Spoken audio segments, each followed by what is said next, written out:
Let's start with FinTech. What are you seeing Sure. in the 5 years that you've begun this company? Like, what are you seeing now, and how is that sort of affecting the world? And then we'll go from there. Sure.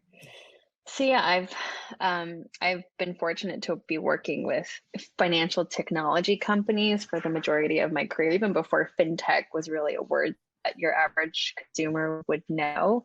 Um, About probably more than 5 years ago now, you started to see these upstarts coming into the industry. So Betterment in the robo advisory space, Robinhood with trading, and others. And they came up as challenger brands, right? We're disrupting the status quo, the unbank, for example, or the anti-bank.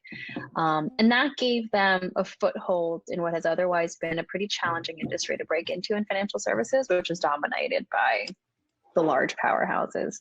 What happened over the last 5 years and probably longer is a convergence.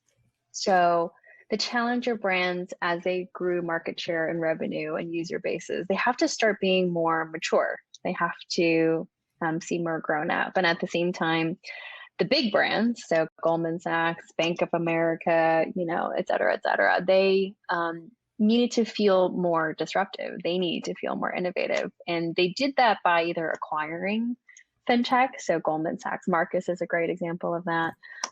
Even the acquisition of E-Trade, for example, by Morgan Stanley. Like, all of these are good examples of how these two forces are coming together. And what that means is we're going to see increasing acquisition, so more startups being acquired by the big players, and at the same time, more significant investments by the traditional financial services firms to build or buy technology divisions that allow them to play more strongly in the space.